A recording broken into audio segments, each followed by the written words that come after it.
जम्मू कश्मीर में अनुच्छेद 370 खत्म होने के बाद अब बड़ा सियासी उठापटक हो सकता है। बीजेपी अब घाटी में बड़ा खेला कर सकती है। इस बात का अंदाजा पीडीपी और नेशनल कॉन्फ्रेंस के नेताओं को हो गया है।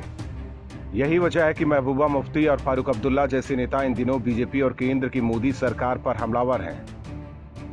दरअसल घाटी से अनुच्छेद 370 खत्म होने के बाद अब तक विधानसभा के चुनाव नहीं हुए हैं, लेकिन परसिमन आयोग ने अपनी रिपोर्ट सौंप दी है। इसके बाद चुनाव की सुगबुगाहट शुरू हो गई है।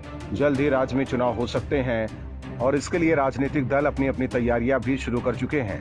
आयोग ने एक समान जनसंख्या अनुपात बनाए रखने के लिए जम्मू क्षेत्र की अधिकांश विधानसभा सीटों की सीमाओं को फिर से निर्धारित किया है और निर्वाचन क्षेत्रों की संख्या 37 से बढ़ाकर 43 कर दी है। वहीं आयोग की रिपोर्ट के बाद अगर राज्य में चुनाव होते हैं तो घाटी में कमल खिल सकता है। जम्मू कश्मीर में बीजेपी के प्रभार ने इस बात का खुलासा किया है कि जम्मू क्षेत्र में 35 से 38 सीटें जीतने के लिए काम कर रहे हैं और घाटी में भी कुछ सीटें जीत सकते हैं। वहीं परसिमन आयोग की रिपोर्ट के बाद बीजेपी की उम्मीदें और बढ़ गई हैं।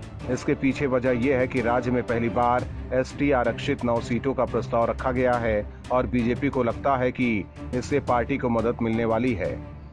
दरअसल जम्मू क्षेत्र के कुछ जिलों में गुर्जर, बकरवाल आदिवासी आबादी अधिक है। बीजेपी का ये भी मानना है कि इस आबादी को उसका हक नहीं मिला है।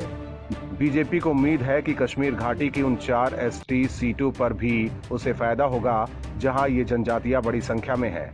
वहीं बीजेपी घाटी में अपनी पकड़ मजबूत करने के लिए भी जुट गई है। 2020 के अंत में हुए पंचायत चुनाव में बीजेपी ने कश्मीर घाटी में जिला विकास परिषद की 3 सीटों पर जीत हासिल की थी। तत्कालीन जम्मू और कश्मीर राज्य को केंद्र शासित प्रदेश बनाए जाने के बाद ये पहला चुनाव था।